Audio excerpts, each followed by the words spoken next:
We've seen a good deal of multiplayer-focused games do well in recent years. Helldivers and Repo in particular blew up for pretty good reasons. There's always going to be room for games that allow players to get together in an attempt to let shenanigans reign supreme. An upcoming game is looking to utilize the best of several multiplayer-focused games in order to create chaos. But is it worth checking out? Stay tuned to find out.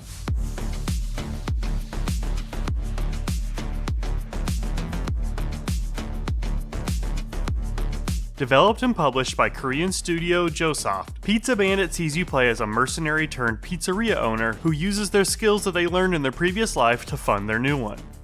Sent to a variety of times in history, you will usually show up to a location to do anything from making and delivering pizzas to extracting a sarcophagus, all while fending off a variety of monsters that range from speeding, crawling guys named Frankies to behemoths like the hammer-wielding Ducalis.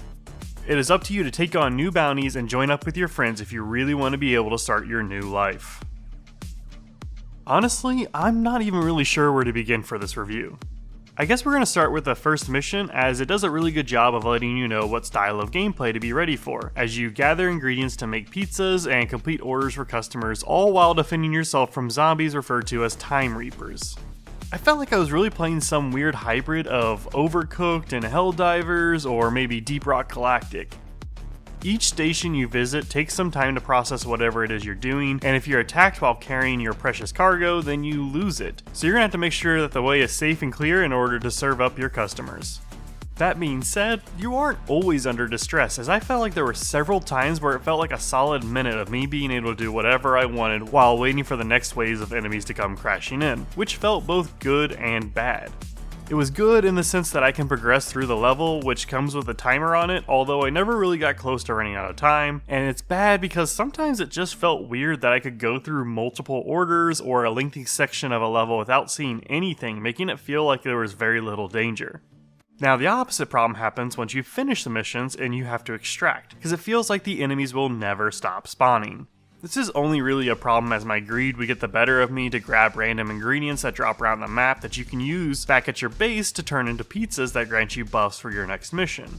It's sort of akin to the beer that you can get in Deep Rock Galactic, and these pizzas come in a variety of forms and there's enough for everyone to have one slice, but you can only have one active at a time.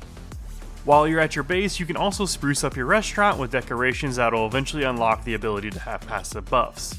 You can also modify your equipment and change your loadout, but in all honesty, it felt like the giant machine gun really was the best option.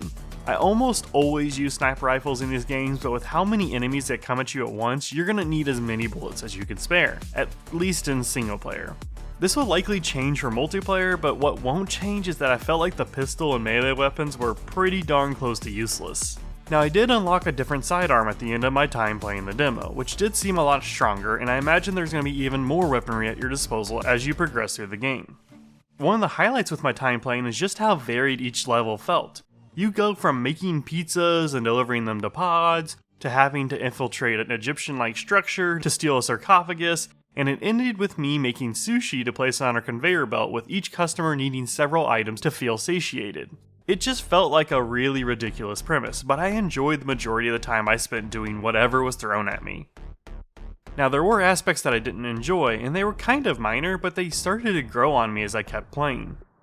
One of the biggest issues is the fact that whenever the game is trying to get you to go somewhere and do something like speak to someone, you are met with this obnoxious noise.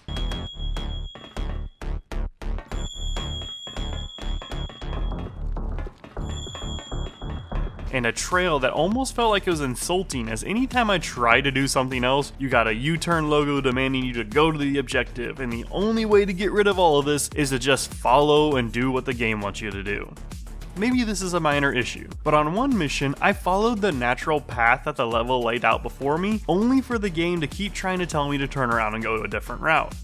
That different route would have involved me having to defend myself from the endlessly spawning enemies while also going through an obstacle course of traps that don't impact enemies at all. Instead, I just kept following the path that felt natural in the design and ended up at the ship all the same without having to stress out about what could have been. Also, I can't say this for certain, but it did seem like the voiceover work was AI, which could be because the developer is a small team based in Korea, which I can kinda let slide a little bit, but it's not enough for me to not bring it up as a point of contention. sending 4 drop pods with jetpacks. We need 4 jetpacks to extract that sarcophagus. Plant 1 jetpack at a time. I'll send the next pod after each successful attachment. In the end, Pizza Bandit did a good job of leaning into the absurd premise it puts forward. I was unable to find anyone playing to see how multiplayer would change the experience, but I imagine due to the Overcooked-like nature of things, communication will be key, and I hope the monster spawns are dynamically changed with the number of players so that the difficulty level stays consistent. Despite the few gripes that I have about the experience, I definitely think this is one that's worth grabbing with some friends and just having some good old-fashioned shoot-em-up fun when it releases on August 25th. But with that, that'll be it for this video. I hope you have a great rest of your day, and as always, be kind to one another. Guns, explosives, and wacky items are what you'll need. I hope you still have your gear. By the way, what was your crew name again?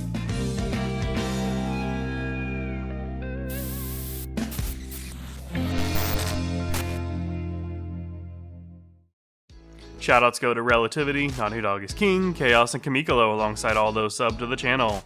I can't exactly promise it's going to be the next video, but very soon a long overdue video will hit this channel, and I hope you're around to check it out. But either way, I will see you soon.